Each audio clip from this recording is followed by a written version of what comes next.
Hello, everyone, and welcome back to Between Two Pods. My name is Slade, and this week I'm joined by a pretty special guest. I'm joined by Justin of the Movie Wire podcast. Justin, how are you, man? Slade, I am fantastic. I was super excited that you invited me onto the show today, so thank you for having me. It's going to be a great conversation.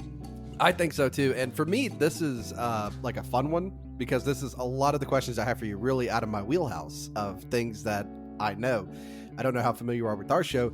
I don't watch movies, so this is going to be a fun one. It's hard to get. It's a struggle to get me into the cinema. I just don't want to deal with other people. Would be the big problem. I'm fine to sit there on the couch and do it, but you know what? I think some of the audience members in the theater make me more bitter than watching a bad movie. You think so? It's made me a very bitter man. Well, why don't you go and tell everybody about your podcast and where they can find you on whatever social media platform we're using today. Yeah, so perfect. So I'm the host of the Movie Wire. So my show surrounds usually about 3 to 4 movies each week, all new releases, whether it's theatrical or streaming. I try and stick to a lot more theatrical just to kind of throw some love to the movie theaters. And I just give about a 5 to 8 minute snippet of my just brutally honest reviews. And kind of be like a one-stop shop for new releases. Some of my opinions are not the most popular. Some opens up some dialogue, and that's the whole intent for it, is just to have that conversation. And even though we see a bad movie, and that's part of the fun with it, is to have that fun conversation around it. And it seems like lately my bad movie reviews are more popular than my good ones. There's something for the negative review, right? Because you can see the positive ones left, right, and center, but I feel like there's some more entertainment value sometimes of the negative review. Yeah, people love that brutal honesty, it seems like, and as long as it's not targeted towards them and it's somebody else, people seem to really dig it. So, and you know what, if I'm investing a couple hours into a movie that just completely wastes my time, then you know what, I'm going to have some fun with it. I'm going to have a positive come out from it. Absolutely. Now, I have questions for you, which is, really why you're here. But I was also sent questions from our friends over at Talking Smack and Casting Views. Oh, beautiful. So what I would like to know is, would you like to start with mine, Talking Smack, or Casting Views? Oof. You know what? You're the host. I'm making you choose favorites. No, I'm making you choose favorites. No. If you want to roll, we can roll with mine first if you'd like to. Well, I'm on your show right now, so I guess what? You're my favorite right now. Oh, awesome. I'm going to make sure I remind Dan of that. Dan and Alex, and make sure they know that. Oh, I'm going to get an email. So the first thing I want to know is why do you podcast? So from your show, it started from another one, if I'm not mistaken. Yeah. So what was the origin, I guess, of the Movie Wire? So yeah, I started with another one at my work. Me and this other coworker, we usually just talk shit back and forth, and it seemed to really entertain a lot of the associates. And it happened right at the kind of the tail end of the pandemic. So me, I can't sit still. I hate not having something to do. I love projects. So Carter came up to me and said, "Hey, let's do this podcast." And it turned out for about a year project. And we kind of split ways after that because it was just, it wasn't my cup of tea and it wasn't something I was passionate about. But towards the tail end of that podcast, I started doing movie reviews, and we got a lot of great feedback on those movie reviews, especially from Carter. And that turned out to be probably one of the more popular aspects of the show. So after we kind of split ways, I just really wanted to continue it because I loved podcasting. I loved the project. I loved learning something new. And overall, I loved movies because before the Movie Wire, I still wrote movie reviews. I've been doing it for years. And it was the perfect platform to just kind of reiterate those movie reviews. And that's what I started doing. So I created the Movie Wire, which was the idea around it was we have all these podcasts out there that deep dive into movies. We have these podcasts that focus on one movie. But trying to find a podcast that focuses on all new releases, just to give kind of a Siskel and Ebert kind of feel to it. There wasn't much out there, so that was kind of the concept from it, and I just kind of threw it out for a couple episodes to see how it would fly, and got some great feedback. So we Yeah. continue with it. So That's awesome. So from there, one of the things I want to know is you're going to the theater, right? Yeah. What's the snack of choice? What are you getting? You're going to the concession. Money's not an issue. What are we getting? So always, if it's a chain theater, because I try and support the mom and pop theaters. We're in the Seattle area. We have a lot of those. Right. So chain theater, I will go with just a medium popcorn and a large water. So I'm pretty vanilla. I'm very boring. But the mom and pop theaters, those are the ones that really have the good stuff. You have the Red Vines, you have the Jujubes, the Dots. Right. If you walk into a theater with Jujubes or Dots, you know you got a great theater. So those are hands down. I will buy 2 of each, and usually a Pepsi or Coke. Right. I'm kind of in the same boat, but what I usually do is get like a Diet Coke and the popcorn, right? But I sneak a flask in, and I'll make a quick, rum and Coke in the theater. Okay, so now that's a different topic. So, what are we sneaking into the theater for your snack then? Funny story. So I don't do a flask, but I will have mini bottles. If I'm going to what I know will be a horrible movie, that's when I'll sneak in. I was joking with Talking Smack, where I went to go see The Machine, which I had to see it sober. And then something was missing from the machine, and I realized I was sober. So I went to go see it again, just completely plastered during the movie. But my early 20s, my drink of choice, that boxed wine? Yes. What I used to do is take the bag out and just put it under my shirt and bring it to the theater where I'd have like a little beer gut. And I'd have a little Dixie cup, and I'd stick it out of like my side button up, and I'd just like dispense it during the movie. Everybody wanted to go to the movie with me with a bag of wine. That sounds like an excellent time. And I guess kind of going off that, because really you just rolled me into a great question. Now, I like awful movies when I do get to watch them, right? Or whenever I do. And sometimes I like to force my friends to watch terrible movies. Have you ever watched a Neil Breen film? Neil Breen. Are you familiar with it? No. They're terrible, but they make great drinking game movies. Like the fact that it's a theatrical runtime, so, about 90 minutes. But it's going to take you 3 to 4 hours to get through it because of the drinking game, because we're going to have to stop for bathroom breaks, and people are going to be like, I'm having too much too quickly. What is your go-to awful movie for doing that to your friends? Ooh.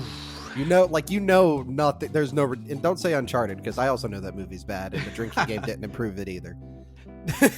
No, this one, there's so many, but I have to go to the original Super Mario Brothers movie. Oh, really? So that one, it's one of those where there's a lot of elements to it that's just, it's bad or it's weird, but you can't help but just love it for what it is. And then it's one of those that you kind of, if you introduce it to somebody that's never seen it before, you have that awkward silence at the end that usually lasts for about 2-3 minutes, and they just don't know what to say. They want somebody to speak up first because they have no idea what in the hell they just watched. So Super Mario would be one of them. I love the Troma films. I love Toxic Avenger. I'm a huge fan of a lot of really bad movies. Slaughterhouse has now become one of my go-tos now. So that would be another one. Good deal. So let's get back to real quick. Right. So we got over what is the perfect snack. What are we sneaking into the theater? What are we actually buying at the theater? What is your ideal, let's say, theater, but also what's your ideal home experience for like watching a movie? Like, are you getting out the candles? Are you turning down, the fancy lights? What are we doing for this ideal experience? So when it comes to home, I have a whole theater setup. So I have in-wall speakers. I think each of my speakers were for each individual are $1,200 a piece. So the one thing I always say to invest in is a great bed and a great entertainment setup. That's where you're spending most of your time in your life. Right. So I have that whole setup. Then I have my family setup, which has the same thing, in walls, just not as elaborate. But I go for the whole experience. Whether I'm at home or at a theater, I want to hear the sound. I want to hear the whole elements of a movie. If I'm going to review it, I have to have at least it justified that I'm getting that full experience. But when I go to a theater, the heart of me love the mom and pop feel. Like I said, in Seattle, we have a lot of those. And when you walk in, you know it's a mom and pop. We don't get that fancy stadium seating with the recliners. You know, it's wooden back chairs that half of them are just broken down. But there's a charm to it where you get a totally different experience. When you watch a movie, it's not just the movie. What theaters are really banking on now is that true experience. And when we get to AMC, Regal, the experience is gone. They don't focus on the experience anymore. But you have those small theaters that really enhance that fun feel, that family feel. Right. Well, you know, the feeling that you had of being excited as a little kid to go to the theater, you know, with your brother, sister, cousin, or whatever. Absolutely. You really don't have that too much anymore. No, I mean, and that's one of my biggest pet peeves. And I think that's one of the reasons that theaters are really going to have to change their game. Because if I walk into a chain theater now, I have a ticket taker sitting on the floor reading a book. And I have to go up to him because I worked in a theater for a couple of years as a projectionist, manager, and all that. And that was, again, not to age myself, but like 25 years ago. Right. But the experience is what really helps support the movie and really support that experience to make that. You can go to the worst movie alive, but you know what? Some of the best experiences I have of going to a movie is with horrible movies. It's, you know, that's really I mean, I'm thinking about it now. Some of my favorite movie experiences are probably the same, but it's, you know, me sitting around with my friends watching an awful movie and trying to figure out what the hell is actually happening. Yeah, but you know, you can make anything out of fun. A bad movie, good movie. There's different elements to each one where you can at least take something away from it. But some of the best times you'll have is just watching a bad movie at home. I have my go-tos that sometimes I'll just put one on at midnight when I'm ready to go to bed. And you know what? I could have given it a horrible review, but I know I can shut off my brain and just have fun time with it. Yeah, you just shut off the brain, enjoy this, and it's just nothing more. It's like a quick sugar rush, I guess you could say. Yeah, absolutely. And, you know, background noise, too. I mean, there's more of those movies than good movies, it seems like, nowadays. Oh, absolutely. So, on the inverse of this, what ruins your theater experience / home viewing experience? So, obviously, if you came to my house, I don't have that speaker. We're dealing with the TVs, you know. Whatever LG decided to put in the TV, that's what you're going to be hearing it through. Well, God, it seems like I was just having this conversation with Dan over at Casting Views. Okay. When I watch a movie, I'm usually in the back because sometimes I'll take quick notes, and I don't want to be a distraction, and I'll try and be as quiet as possible. But being in the back, you can see everything. And after the pandemic, it seems like a lot of people took those behaviors of watching stuff at home and they brought them into theaters, because I never remember audiences being this disrespectful in a theater than today. But my biggest pet peeve, it has to be those that tend to whisper in a movie thinking they're being quiet, but they're actually talking louder than it just actually talking. That would be my number one. The number two is ones that don't even try hiding cell phones. They'll sit there and you'll see the light from the back and it drives me nuts. Right. But I do have one of my biggest pet peeves is, and it's not in general, it's this one individual that he seems to go once a week, because I probably see about 5 movies, if I can, a week in a theater. And I always run into this guy who seems to want to have a two-way conversation with the screen throughout the entire runtime. And like, at this point, it doesn't matter how many people are in the theater, he will still think he's the only one in the theater talking to the main characters on screen. So at this point, I see that man. He has the same seat every time. Usually when I go, I have the same seat. I'll just walk out and go to a different showing. So it's, it's like when people yell at, when you're watching football or sports on TV and you're yelling at the ref and it's like, they can't hear you, right? Yeah. Well, God, the last time I went to see, it was Bottoms. I went to go see Bottoms, and I see this guy, and seeing this guy in a comedy is my worst nightmare.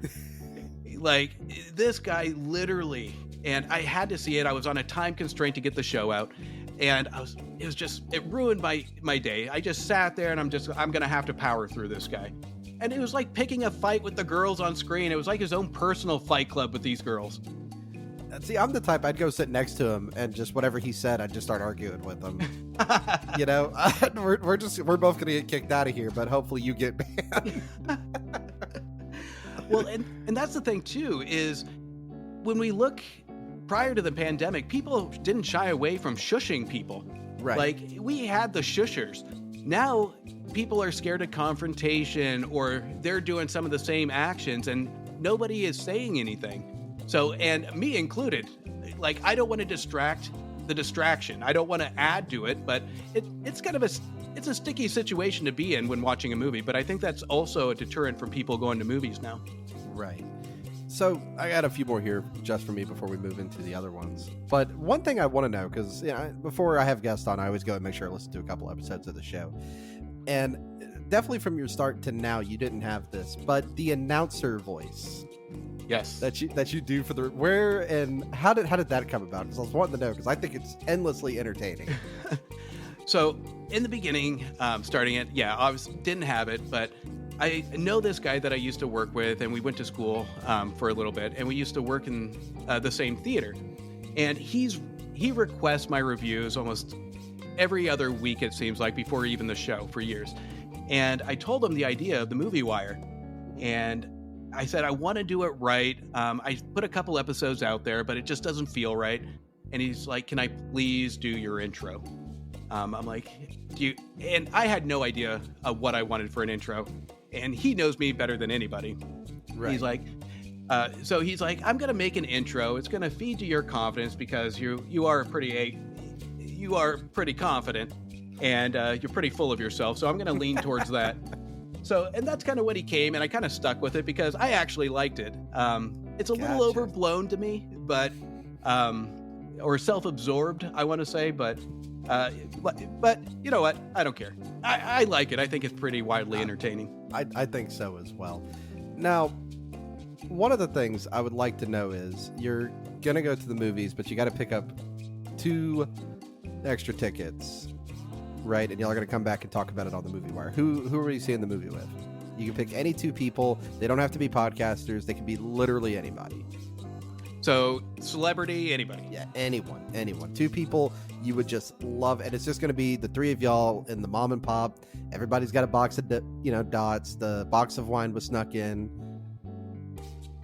So this one, of course, I have to go with somebody that I grew up reading, watching, and I think a lot of us are in the same boat that love movies, with the great late Roger Ebert.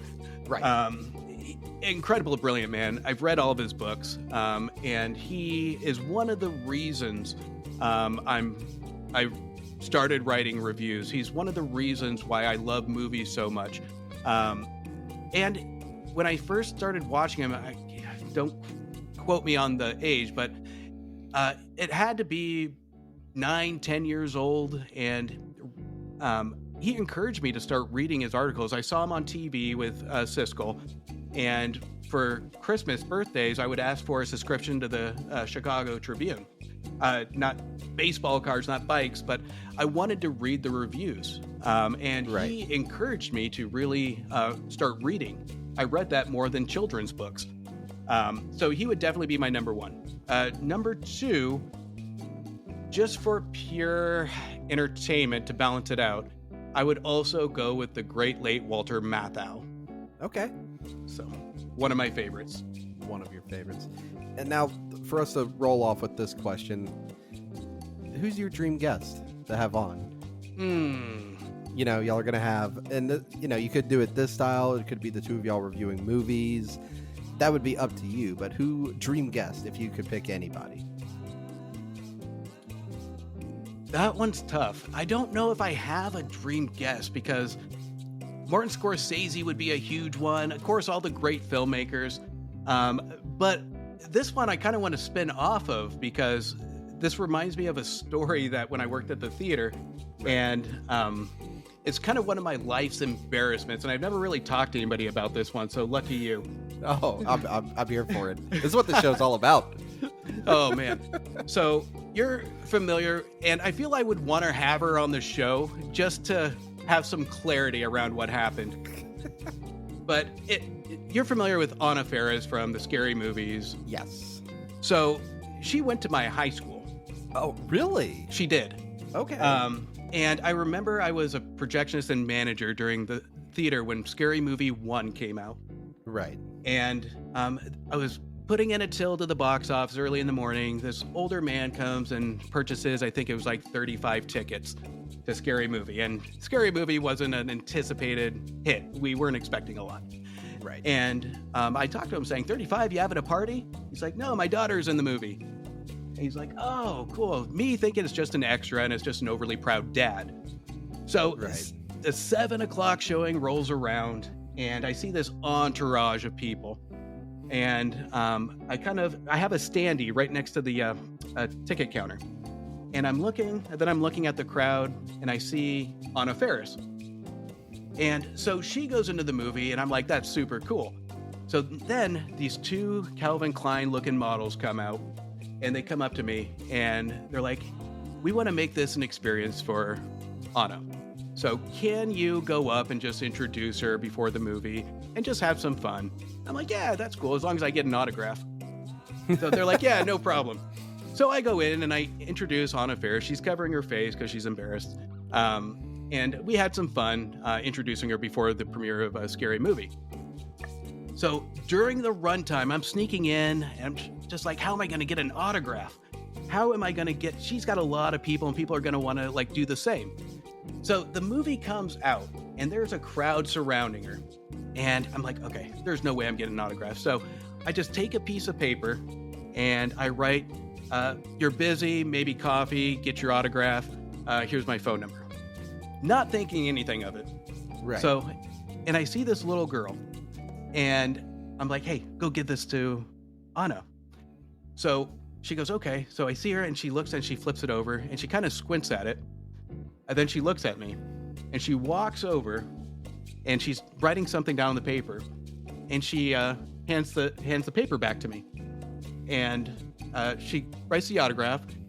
Thanks for making my night great, Anna Faris. Thanks, Justin, for making my night great, Anna Faris. Right. I flip it over as my phone number and I tell my coworkers, I'm like, I got her autograph. They read it. They're like, did you literally just give her your number? She probably thinks you're a creep. And I'm thinking about it. I'm like, oh my God, that wasn't the intent. So now I think I've just totally got denied by Anna Faris. And yeah, so I would probably want clarity on that. A long drawn out story, but honestly, but that's amazing. But I still have that autograph that I look up and have that embarrassing story that I have to kind of be reminded of every time I look up at her autograph on my wall. Oh, it's an excellent story though. It's an excellent story. Now, as we come to the tail end of my questions, what's a movie you want to just sit down with me and watch? What's a movie? Because Josh has got me to watch a couple of movies that I've been on his show for. So same as Antonio's over at the Cultworthy. I would probably say, if you haven't yet, I'm going to go a little independent here. I would probably say Martin Scorsese's The Killing. The Killing. Okay, I'm going to make a note of that, and when I get around to it, I will let you know. So many to pick from, but that one is usually my go-to with that kind of question because back in the 1956 early Scorsese, I mean, this one, it's a dead genre of film noir that we just don't see anymore. And I love films surrounding the film noir concept. I love those kinds of movies. Right. Okay. I've got that on my to-do list. You got to tell me your thoughts on that because I'm really curious. I'll send you another Twitter DM and I'll let you know. I'll try to keep it shorter, maybe a voice note for about 5 minutes, right? Well, what was Antonio's? I'm curious now because we go back and forth on movies all the time. So he had me on for Animation April. So that's right. I'm a big anime guy. So he had me and Josh on from Talking Smack, and we had picked anime movies for him to watch because that's a medium he's not familiar with. I don't know if you are, but yeah. I got him to watch it's a musical called Sing a Bit of Harmony. Yes. And he was like, I just thought it was going to be some silly Disney movie at first, and then I ended up, I think he got emotional at the end of the movie. which is always what you want to hear. And then Josh got us to watch Your Name, which will always make you cry Great if you haven't movie. seen it. Yep. It's an excellent movie. Excellent movie. So I'm surprised you got Antonio to watch a musical. Because that is one of my favorites. Like the cheesiness of musicals is amazing to me. So, but again, it's not everybody's cup of tea. No, but this is also one of those musicals that when somebody starts, a lot of people are like, "Why the hell are you singing? What are you doing?" You know, like that's happening in the background. People are very confused and off-put by it, which is entertaining through the whole movie. So, what would be a movie for me? So, have you? What would be a movie for you? That's a good question. I want to make sure I get this name right real quick before I butcher it. Oh yeah, totally. I would obviously suggest an animated movie, right? Because I have to, because it's me. But have you watched A Silent Voice? Silent Voice. I have not. Silent Voice. That's another one that will tug at your heartstrings. I don't know what it is about anime being able to convey that. But it's it will tug at it. I don't want to spoil the plot or anything, but it's worth the watch. That or another one. It's also I like sad movies as much as I like comedies, but I feel like comedy is more subjective than sad is. Does that make sense? Yeah, that makes sense. Yeah. I'm kind of the same way. I mean, I like a good tearjerker. Oh yes, like when I was in college in my humanities class, I had to pick like 2 movies to watch, 2 books to read, like 2 magazines kind of thing. I had to write reports on them. When on the list I saw Forrest Gump, I was like, yeah, absolutely. I'm not picking anything else. I wrote a report on Forrest Gump and Animal House. All right, do you know how excited I was to do that? That would be an awesome show lineup right there. Both would be great. I'm going to move us into questions from Dan of Casting Views because he has far less than Josh and Alex do from Talking Smack. First of all, Dan says hello. That's hello, the biggest Dan. Thing. The other thing, he wants to know, and I didn't know that you made these, but he wants to know what's your favorite thumbnail you've made for Casting Views. Ooh. I would have to say the one I had a lot of fun with are the ones that Dan hasn't seen that just give me giggles. But no. No, I would probably have to say he did a one with Antonio about hauntings. I think that one, to me was the most well put together. And that one took me the longest because I didn't know what the hell I was going to do with it. So I think that one's pretty cool. And there's one where I put Dan's face on a water ski jumping over a shark. That was pretty cool. Oh, the Jumping the Shark episode. Jumping the Shark, yep. Yes. Yep. So, yeah. So I'd probably say between those two. Like, some of mine that I kind of am getting Dan's sense of humor. So there was one where, I can't remember, I think it was Unusual Sports that we did, where I just threw an inflatable doll into one of those pictures to see what is, to kind of test the waters with Dan. And he actually seemed to enjoy it. So the inflatable woman stayed in that picture. Excellent. So what film, and there's a little slash in there, or films, would you like to star in as the lead role? And if you don't mind, I have a second part, but what about maybe like a cameo you would like to make, right? If you don't want to star in something, but like a cameo. And one of the cameos first came to mind for me, mainly because of the recent passing, but do you remember Jimmy Buffett's cameo in Jurassic Park? Yes. Where he's running away with the 2 margaritas, right? So I was thinking something like that, but it's maybe a theater scene in some movie, but it would have to be you and Antonio up in like the top balcony. I don't know why, but in my head that really made me laugh. You're thinking of the Muppets right now, aren't you? We'd be I was thinking of you two as the 2 old grouchy men in the top corner. Obviously, I don't mean anything bad by it, but just the idea of 2 movie critics sitting up in the top like that. You're not wrong. That would be a great concept. Oh man, that's a hard question. So me, I'm not a muscular guy. I'm not anything. So if I were to star in a movie, it wouldn't be Marvel, obviously, because that would just be laughable. God, I would have to say, I don't know why, but I would love to take Michael J. Fox's role in Back to the Future. Really? That's a big role. It's big, and I would fail miserably, but it would be so cool just to be in a movie like that. Just the experience with the DeLorean time travel. Honestly, I'll wreck the franchise on it. I would destroy it. But you know what? My selfish piece of me saying that would be awesome to just be in. Oh, for sure. That just sounds like great fun, to be honest with you. Yeah, I mean, besides that, it's like a lot of 80s movies that I think that, if anything, I would probably want to be part of. But there's somewhat of like a, how do I want to word this, but like an old world charm to watching stuff, like older stuff. Growing up here in the South, both my granddads, Westerns, constantly, black and white, right? So if I was staying with them for the weekend, that's all I'm getting to watch. That and Fox News, so you can imagine the important. Now, especially for when you're young. But now I kind of have a little nostalgia kick for that, black and white filter, when you can very well tell that they moved over to color for the first time. Because the sets are so lively. Yeah, and when you look at like film, and this is what I really appreciate about it, because if you actually deep dive in the color transition from black and white to audio being added in, you actually look at a lot of these films that became grown in popularity, that you can actually have a certain respect to the evolution of it. So right. From black and white to color, you focused a lot on elaborate costumes and sets and stuff like that. And when you go to audio, the prominent genre was going to be musicals, obviously. So there's a lot of interesting things when it comes to the evolution of each piece of it. And I've talked on a couple different shows on the evolution now, on where we're going, especially we're in a transition right now with movies. Right. So Dan's final question for you, like I said, he didn't have too much, but is there a film that never received a sequel that you would love to see one for?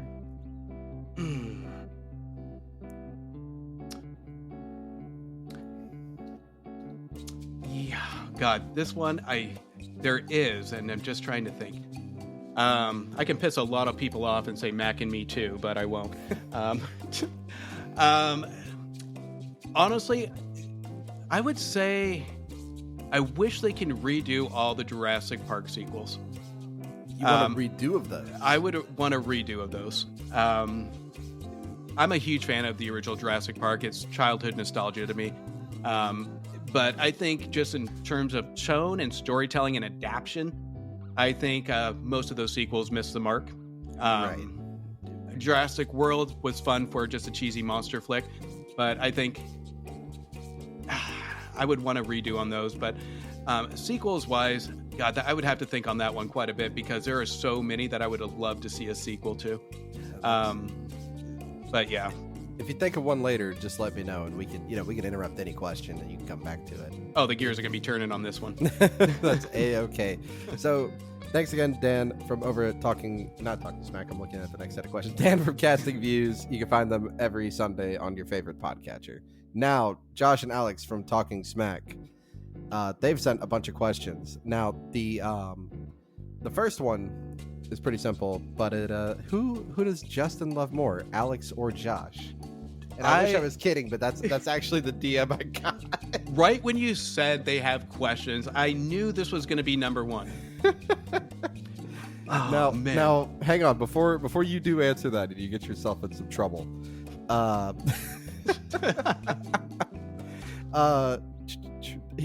Josh said, it's okay, just lie and save Alex's feelings. God, I feel like I'm trying to pick favorites with my kids right now. Can't do it. Can't do it. I'm going to give an answer. You know what? Alex, Josh, both of you have very unique personalities. That's not an answer. But I love the fact, Alex, he's come onto my show. He's actually been the only one on my show other than Josh. And he's always excited to be on. I love his passion around a lot of the horror movies that he just jumps on. He's really energetic and passionate around when he talks to movies. I love Josh's dry humor and his analytical point of view on movies. Oh, it's great. Like he is very literal, and I love it.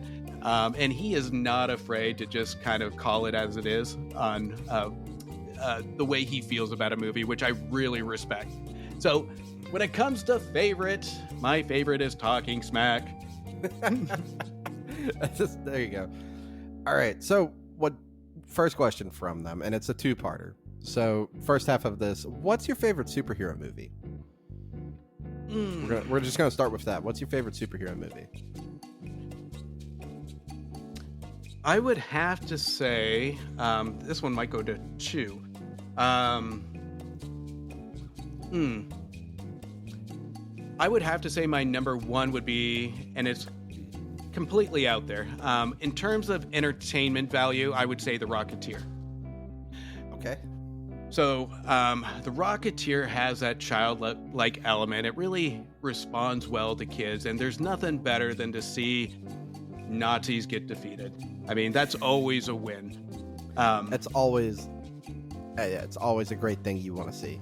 Yeah, and what I love about different aspects, especially in that movie, we have the golden scene where we have the mobsters and the police teaming up against one common enemy, while the Rocketeer goes and hovers around the American flag with the mobsters saying, "Go get him, kid." I mean, you have good basic writing like that just really inspires kids to want to do good.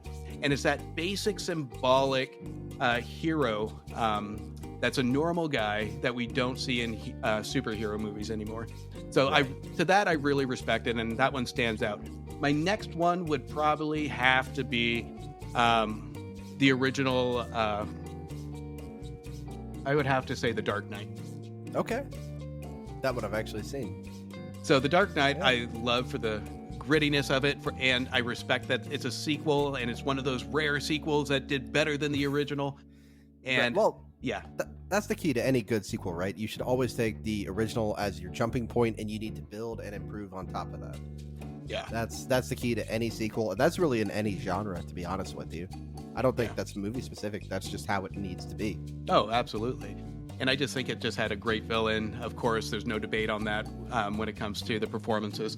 And I'm a huge Batman fan, so I mean, it had, other than Mask of the Phantasm, that would stand up there.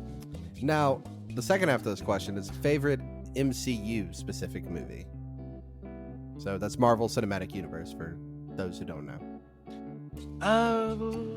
I can't picture anybody not knowing that nowadays. Right, you would think.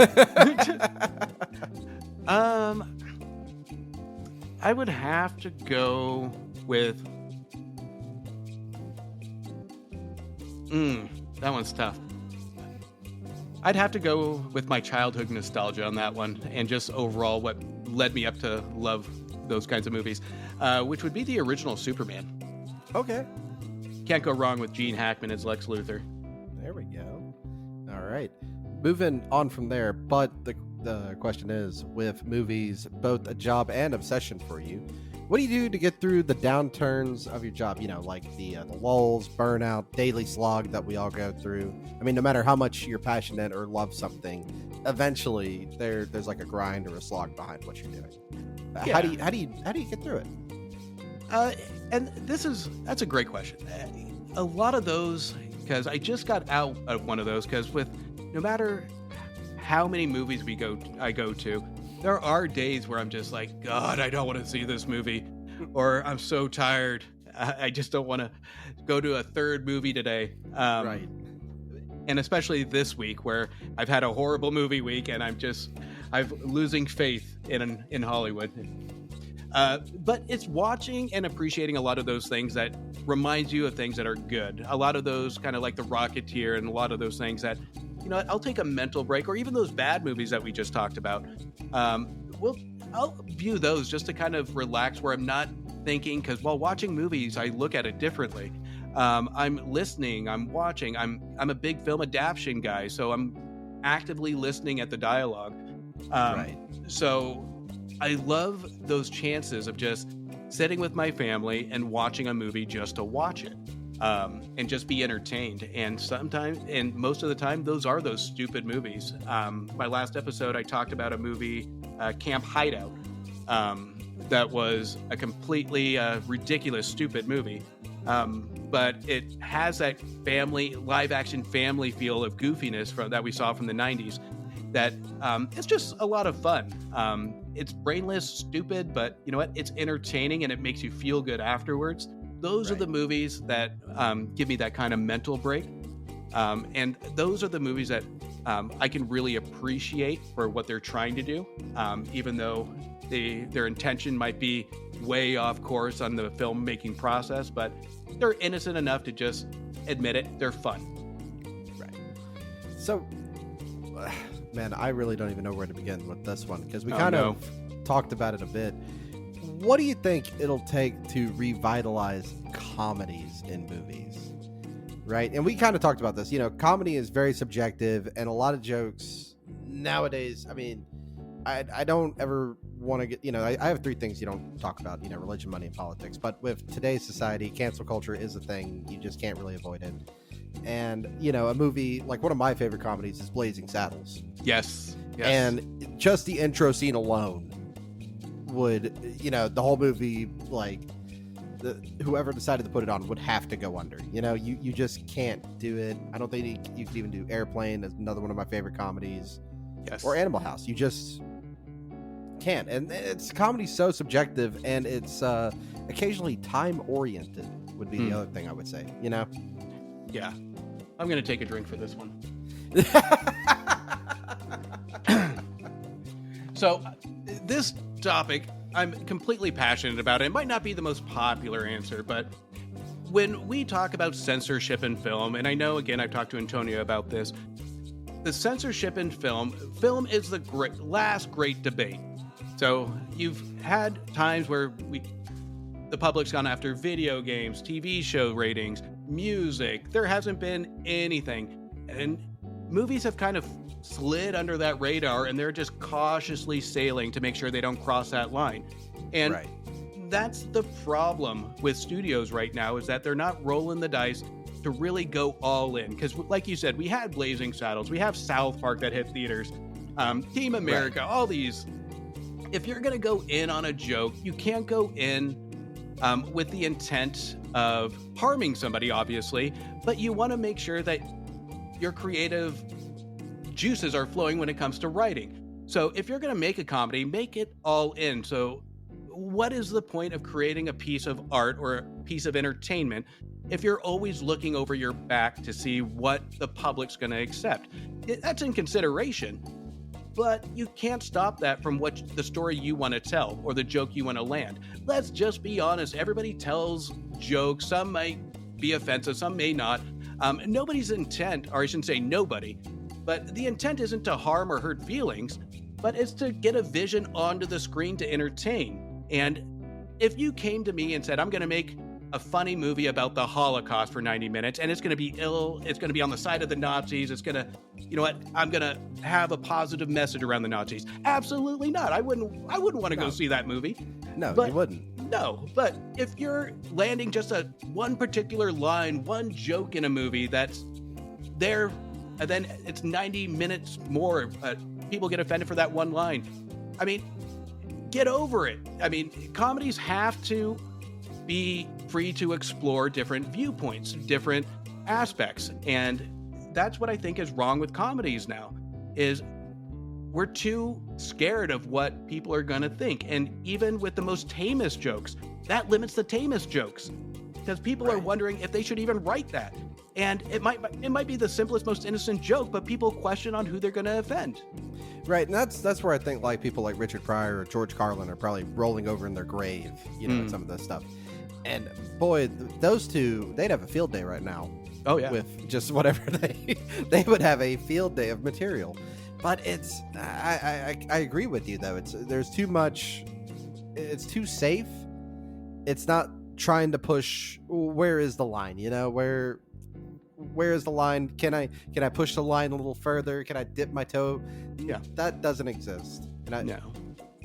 Yeah, and it's one of those.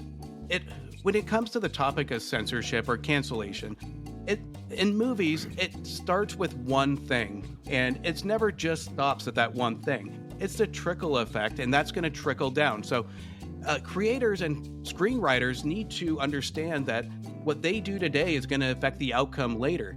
And it's going to take multiple writers to just have that bravery to say, you know what, I'm not sure about this joke. Let's just see if it works. Let's just go with it.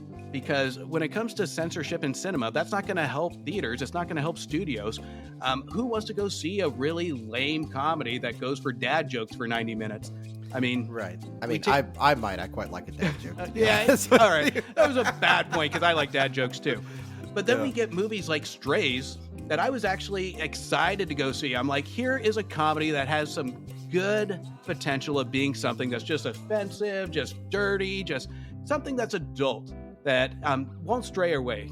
And all it was dogs swearing for an hour and a half. And there was nothing that pushed the boundaries. It just wasn't funny to me.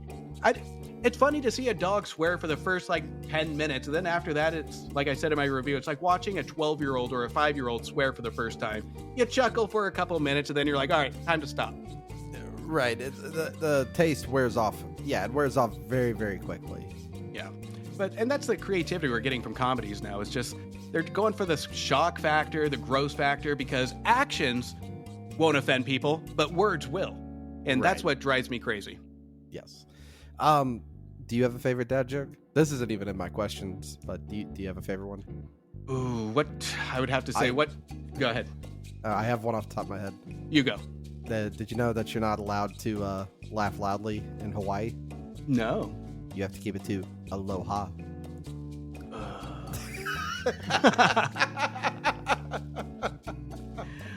Oh my god. I hope there's a collective groan of people listening to this. All at once, I just heard the world groan to that joke. God, all my dad jokes are usually with my kids in the spur of the moment. Yes. But it's kind of hard to, oh man. I would probably go with the safe one of, what time does the tooth go to the dentist? I don't know. When? 2:30. Yeah. The world groans again. We've done it. We've done it, Justin. We've made the world groan twice. Mission accomplished. Love it. If nothing else, we've done that today. All right, so now we need to write a movie about just dad jokes. You sparked it. Copyright that. Yeah, just dad jokes. I gotta go ahead and get that nailed down. Daddy's Home 3. I was gonna call it Big Daddy, but that's already a movie. There's a sequel. All right. Is there a sequel for Big Daddy? Yes. No. Okay, Dan, you got your answer. Big Daddy 2. Okay, yeah. But do we focus on the kid and his kid this time? That's the sequel, right? Yeah, yep. That's the simplistic way Hollywood would accept it. Absolutely. Yeah. That's how we get it funded, but then we make it more in depth. I think I'm going to get in trouble with the people that film people that listen to my podcast requesting an Adam Sandler sequel. He's one of those, him and somebody else, I can't think of their name off the top of my head. Good or bad actor, Adam Sandler? Good actor. Good actor, okay. We take his recent films like the Netflix, the comedies now. When he's in serious roles, that's when we really see him recognize his range and his age. He does fantastic. Uncut Gems is amazing. He did great in that. A lot of his serious roles, he's done fantastic. So I think the potential's there, but I think he's at that point in his life now, whereas what he did in his 20s, 30s isn't that funny anymore. Right. And I think he just knows he can do whatever he wants to. That too. And it's just, yeah. It's like Nicolas Cage. That's another one of those debated actors, right? Yes. Good or bad. And you kind of in there, if you look at their filmography, it's a little bit of both, a little middle of the road.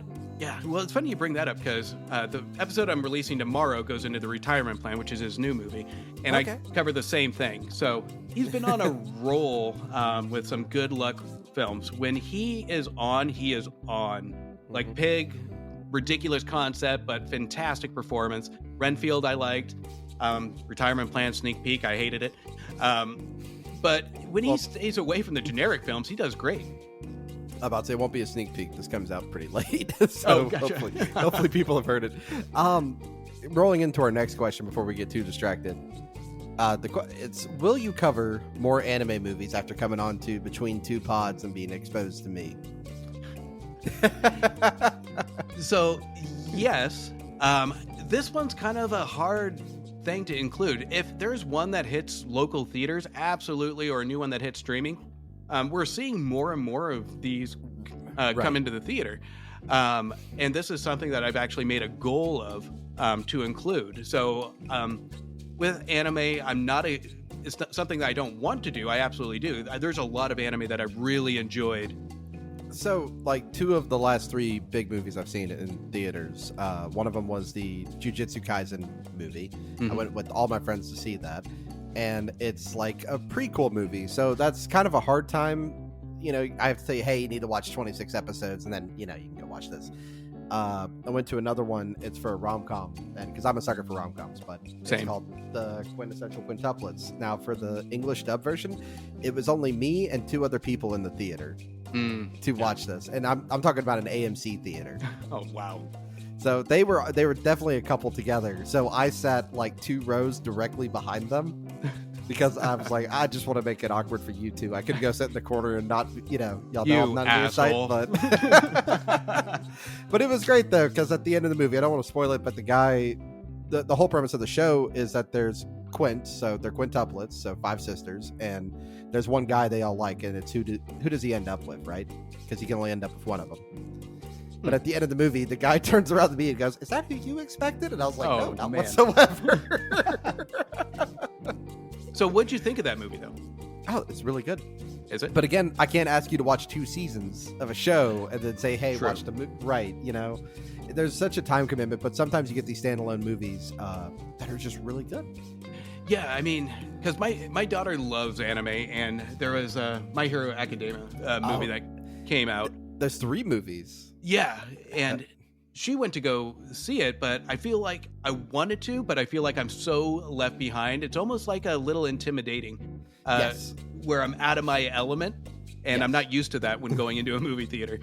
So, but it's definitely on my list because anime, there's a certain beauty to it that I really do appreciate. Yeah, and right now we're kind of in a heyday and like an acceptance of it, and I think the pandemic really, if it didn't do anything good, it definitely helped that, because used to, you know, the kid who liked anime was the weird smelly kid who Naruto ran the lunch, you know? Yeah. And somebody who like growled at you if you made them mad. And that, you know, that was the stereotype for a long time, and we don't have that anymore. It's more culturally accepted, which is great, because that's what you want to see. You know, you don't have to be a closet fan like I used to have to be, because you didn't want to be a part of the weird kids. Yeah, and what I really do appreciate about a lot of these foreign films, because Netflix has a huge push right now on foreign films that you're seeing prop up to their platforms to compete. But with anime, it's one of those things where it's just a lack of understanding. Right. If people just sat and watched just one that's actually a good one, I think they would be sold. They would be surprised on what they saw. Right. So, my girlfriend recently, this is going to be an anime tangent. There's only 3 questions left, just so you know. We're going to go on an anime tangent for a bit. And I also got Josh to watch this one, but it's called Attack on Titan. Yes. And I think it's perfectly written. If you are like you and you have no idea about the anime world and you're going in this blind, you're going to have so much fun. But what you have to know is that every single thing is important. It's not a, you know, show you can ever put on in the background. Everything's important.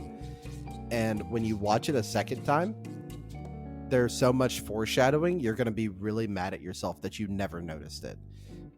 In 2020, when the 4th season aired, they swept the floor with what's the anime version of the Oscars, but they nailed protagonist and antagonist of the year together. Wow. And they're the same character. So, which is wild, you know, writing when you have to write like that. So Attack on Titan actually interests me a little bit, because I know they came out with the 2-part live action. No, don't watch it. Don't watch it. I did. Already did. Oh no. And I wasn't a fan, but what it did do, because it was back where, again, I didn't have a lot of anime experience up until that point. But what I will say in its defense is that it did encourage me to go and watch the actual stories. Right. Yeah. Go ahead. Well, what I'd like to say is that it's one of those, I always tell people, if you're going to try an anime, depending on its length, with this one it's 4 seasons, it's about 90 episodes. If you're not hooked by episode 6, bow out. Yeah. But you should be. Yeah. And that one I think would be a good starter in my opinion, because I think there is something there for everybody. Well, almost. But to me, it's entertaining. I thought you said the 6th episode, and I think even when you get past the 6th episode, I think I got more hooked on it after the 6th episode. Really? Okay. Yeah. But I think that would be a good starter. Again, gory and all that, so it might not be for everybody. I shouldn't say it, but you know what? I think it's a great watch. Yeah. Well, nothing is technically for everybody. Everyone says that, but nothing really is. This is very true. Yeah. But no, I love it. It ends November 4th. I'm going to be very sad. I'm having a watch party at my house for it. It's supposed to be 80 minutes for the last episode, and then it's over. The story has been told. I do want to see another live action done well on this, though, because I think that would be intriguing. This is, again, not on the list, but I really, really hate that the One Piece live action was good. I genuinely hate that, because it's the anomaly, right? Yeah. And because it was good, they're going to keep trying. Yeah. You're right. And we're going to get so many bad ones, and they're going to try to figure out why was this one so good, and the only reason is that the creator was there and was on site. That's the only reason it's good. And if you're going to try to just rewrite it for live action, it'll never be good. But if you get the original creator involved, you have a shot. And then we'll touch it'll become the 1998 Godzilla. So you kind of brought this up in a little bit with your Netflix comment earlier. Is there a non-American cinema trend or age that you really enjoy? So some examples here: French New Wave, German horror.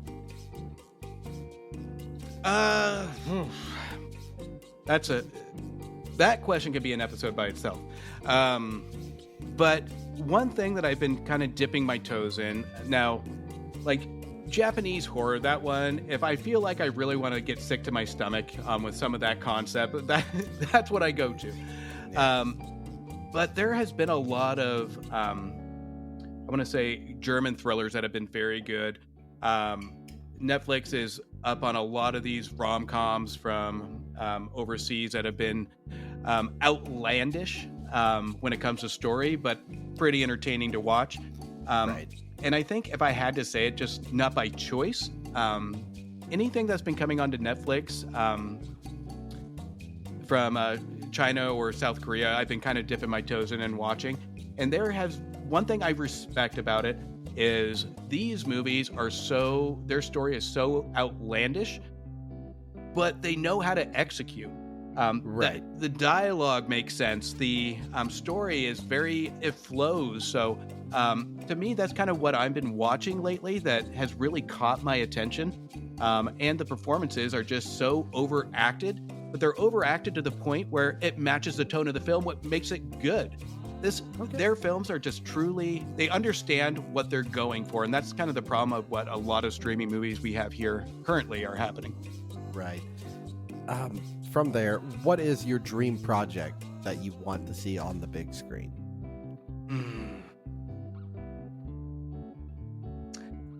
This one was a big regret. And this actually, now that I think of it, goes into Dan's question. So, when I was a kid or younger, I wasn't the typical kid. I read novels. I read a lot of big books. But there was The Relic that came out. I think it was in 95, 98. I can't remember. And I read that book before the movie came out. And then they made a sequel book, Reliquary. That was so out there. And I really was hoping this movie would get a sequel based on the book because it... have you seen The Relic? I have not. So it's about a monster that pretty much terrorizes a museum.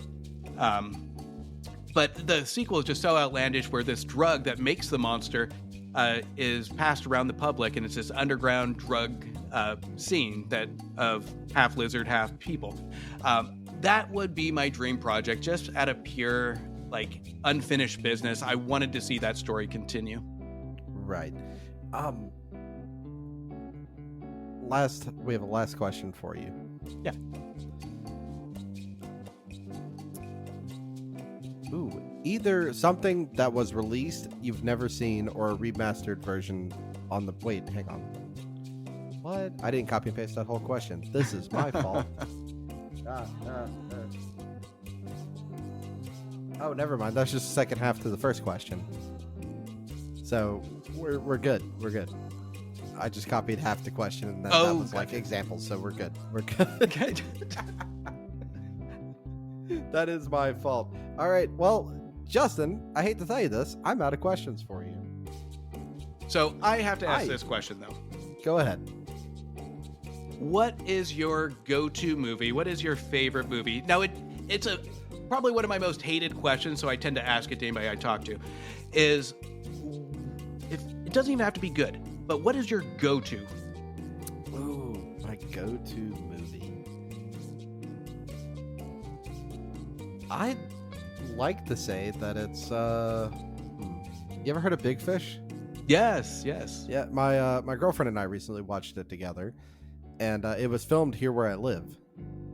So no way. the town of Spectre still exists, and you can go visit it. Wow. And it's there's like goats, and it's like a campground now. It's a really cool little venue. That's cool. That's cool. So it's a go-to. It's a feel-good movie. It makes me tear up at the end. Beautiful movie. It's a great movie. You kind of beat me to my punchline since we're at the end. This is the part where you get to ask me questions. just so the audience knows what's going on. This is the part where you get to ask me whatever you'd like to. Yeah. Okay. Well, that was a big question, but now, what is your take? Because I know just recently, and I know you said you're not a huge movie guy, right? I am not. So to give you an idea, I just recently saw the first Star Wars movie, and that's the only one I've seen. Yeah. And I thought it was more of a slapstick comedy at the very beginning than anything serious until the final fight with Darth Maul and Qui-Gon Jinn. You know, it's very much a slapstick comedy up until that point. Well, what's the last movie you've seen in theaters? Ooh, the Mario movie. What'd you think of that? I thought it was great. I had an excellent time. This is going to be a little controversy because I know Josh from Talking Smack is listening, but I love the Peaches song. I love the Peaches song. Oh, you just started it. You just started a fight. So, now I've seen you on Twitter. And I've listened to a lot of the interviews.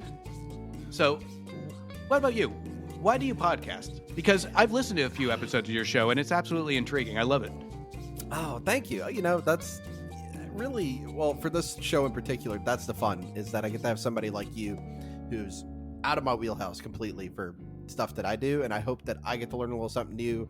Your audience, you know, they come over here and they're like, oh man, I know Justin a little better, and they're like, hey, who are these guys? That's the fun of this. But the reason I podcast is because I used to stream a lot, and I would talk about games and have conversations with my Twitch chat a lot about what I was playing, games I had played.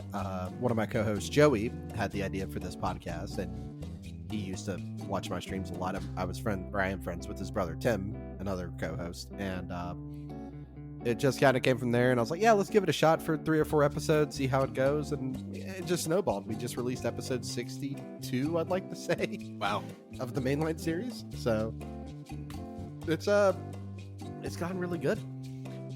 No, it's just kind of like you, I guess. It's an outlet for me to talk about games, which I would be doing anyway. That's good. So now let's bring our worlds together here. I'm gonna ask you a question, and let's see if we can kind of merge our combined powers here. Do you want to just hate on the Uncharted movie for the next 20 minutes? Because I'm more than happy to do that. That is what I did that last year because that is one of my favorite games, by the way. And the movie was just awful. Yes. But with that said, what is the greatest game adaptation to film? The Mario movie. Okay. I'd have to say. Okay. And the only reason is that it stays true to the world, you know, like the world itself of Mario, if that makes sense. Yeah. Like the way that things work and mechanics in it. And obviously not the characters, because, you know, Charles Martinet, the actual voice of Mario, sounds nothing like Chris Pratt. But yeah, I'd have to say that has to be like one of the better ones, right? I watched also with friends, the Monster Hunter movie. I don't know if you're familiar with the Monster Hunter franchise. Yep. and the Monster Hunter movie is not good whatsoever. No. The best thing that came out of that is Ron Perlman punching the main actress in the face, and I have a GIF of that saved that I use occasionally. But that's the best thing that came out of that movie. It's hard to do because what I think happens, right, is that games are very much an interactive medium. You know what I mean? I'm engaged, I'm doing something with my hands, and that's relaying to what I see. And in a movie, I'm not doing any of that. Yeah. So yeah. So that brings the question, how do you translate it correctly? Because you're lacking that completely. Yeah, and this is another topic, honestly, great topic for another show. But I think Uncharted, you brought it up, is actually probably the biggest missed opportunity, because Uncharted is the biggest, thickest story that you can do so many, like the adventure feel to it, and they just missed the mark on it. They had it right there. It could be an easy trilogy. It really could, if you think about it. It easily could have been like that, but this kind of goes back to what we're talking about with the One Piece live adaptation. You know, it feels like it missed being reined in by the creators, you know? Yeah. And you just kind of give the broad pitch to the Hollywood execs or whatever, and they're like, oh, it's just Indiana Jones. We can copy that. Right. Yeah. So what would be, this one you have probably more to pick from, the worst adaptation? The original Mario Brothers movie. No. I'd really say it's that Monster Hunter movie I brought up, because there is no reason that the United States Army is finding a random teleporter that sends them to the world of Monster Hunter. That's nowhere in the games, nowhere related. It's just where the budget went. It makes no sense, and there's a really in-depth lore of that world, and it makes no sense for that to be there. God. I would have to argue Doom, to me, is the worst. Oh, that's also really bad. That's why I think really the Mario movies, it's kind of like that outlier, you know, where they show that, oh, we can actually do this. I will have to say I'm not that it's great, but I have to say I'm impressed because it has the least amount of story possible, and they made a film out of it, or something out of it. I would have to say Mortal Kombat from, I think, 92, 93. Ooh. That one, ridiculous, but I give them credit because they had Street Fighter that was a complete abomination that I think came out prior than this film came out, or vice versa. And I think for just being a two-person fighting game, I think they did a pretty good job for what it is. Yeah, it's again, you lack that me being a part of it. Like I always call it the immersion factor, right? Yeah. Which, if you're playing a good game, you should be immersed and kind of forget about the rest of the world around you. And that's why I don't do many movies, because I always find it hard to be immersed in the same way that you do in video games. That's a good point. That is a very good point. Because again, you don't, like, if I recommended a game to you, when you do, let's say, TV/movies to games, it'd be, you ever played the Telltale's version of The Walking Dead? Yes, I have, actually. That's what I would recommend you to play, because it was great. Man, that's so much fun. It is a lot of fun, and it's so story heavy that really just engulfs you in it. So you're absolutely right. Yeah. So, and I'm a sucker for story driven narrative. I want it. I don't want anybody else, talking to me. I paid a lot of money for these headphones for a reason. So I just want to be enveloped in your world. One of my favorite games when we talk about story, I have to say, is Heavy Rain. Oh no, we're gonna have a divide. You didn't like Heavy Rain? I did not.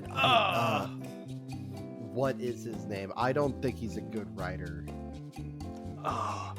See, I love that. Like I said in my movies, I love that noir. I love that feel of it, the dark and stormy night kind of like feel of it. David Cage. I think I don't think he's a good writer. I really don't. Because have you played Detroit Become Human? Yes. It's another one of his games. You know what's the most infuriating part of that game? And it's story written wise. So hopefully you can follow, because David Cage, for those of you who don't know, I feel like he wants to be a filmmaker, but he somehow has to write for video games, right? And maybe Heavy Rain would work better as a film over a game. It could. I don't know. But there's one point where in Detroit Become Human, you play as robots throughout the game. And everything's kind of linear, or very bilinear. You're making A or B choices through most of the game. And it's about the choice of, like free will and everything. And there's a point where one of the characters you play as, he's a detective robot, and he smashes the prompts that you've been using the whole game. And at that point, I was like, oh, wait, am I going to, actually be able to make free choices as the player? And then 2 seconds later, no, the prompts are back. And that broke the entire game. That broke everything. I was immediately kicked out. That's awesome. Cool. Awesome. So I hate to do that for you. I don't think I think you would do better as a movie writer. I'll stick to my gig. Like with games now, like it's rare I get to play games compared to like back then. It's usually, all right, I got to spare like 15 minutes in between a review and a recording or a movie. So I'll try and it's like all quick games now. It's whatever I can like accomplish in like 15, 20 minutes of spare time. Oh, and I'm with you. Games are too damn big. Yeah. They're too damn big. The people say the rent's too damn high. The games are too damn big. There's too much to do. I have such an if you want to get a positive score out of the game club, if your game's under 20 hours, I'm a happy camper. Well, it's like I'm just sitting. Everybody's playing all these like lengthy games. I'm sitting here playing Bomberman on my PC. Yeah, there's something nice about something that you can pick up and play for 15 or 20 minutes and just put down. Yeah. Oh, for sure. Always value. Absolutely. What else would you like to ask me? So, what's next for you? So, games coming up. So, what are you excited for when it comes to games? Ooh, right now, games are in the best spot they've been in quite a while. Recently, I don't know if you've seen this or if this is in your Twitter feed like it is mine every day, but Microsoft's buying Activision and yada yada. But a lot of documents got leaked, unfortunately, fortunately for us. But they're working on a Fallout 3 remastered. If you audience can't see it, but obviously behind me, I quite like the Fallout franchise. Do you know anything about Fallout? I played Fallout, yeah. Okay, so you're aware, but they're talking about remastering a couple of them, some of the Elder Scrolls series, stuff like that. I'm looking forward to. I always just try to keep my eye on the indie scene though, because I think where you still get really good original ideas and games that are not, 300 hours long, is out of them. Toby Fox is one of my favorite game creators and writers, and just he's working on a game right now called Deltarune. It's being done by chapter. And in an AMA, when he was asked how long it would take to finish, he just said 9,000 years. Which I'm fine with that. That's another thing I'd love to say is that the games, they need more time to work and polish and make sure everything's running right. We were talking recently that the new Zelda game, Tears of the Kingdom, they finished it in 2022 and they didn't release it till 23. They just took that year to polish and make it nice. No, right now it's just keeping my eye on things. It's hard to really say, oh, I'm excited to buy this new game because so many things come to game streaming services. I guess you relate from Netflix, Hulu, Peacock, whatever, but they come to streaming services now, so it's I can't tell you the last time I actually bought a game because game streaming on demand is such a thing.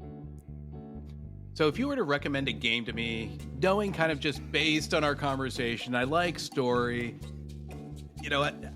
what would you recommend? I have a PS5 now, so if you said at the end of this, go play this, what would it be? You ever played the Horizon games? Yes, I do own the second one. Come on now. Did you play the first one? I did. I love the first one. Man, everything I would tell you to play story-wise, because see, I have a PS5 sitting here on my desk, but I'm using it to play Red Dead Redemption 2 right now. It spent more time playing playing PS4 games than PS5 games, to be honest with you. Something recently. Let me pull up the list here, the master list of everything that we've been playing. I'll tell you, there's so many good things. Have you ever played the BioShock series? Oh yeah. Oh yeah. They're also good. Man, you're ruining everything I tell you to play. You got to quit this. You ever heard of? This is a really good narrative series. You ever played Papers, Please? No. Papers, Please. It is a neat little game. It's not very big, but what it's about is that you are a checkpoint. Like, how do you want to put this? You're like, think about you're working for TSA, right? Oh, yeah. You're working, and so your whole job is to check people's documents, background, and make sure, when you X-ray them, that everything goes through.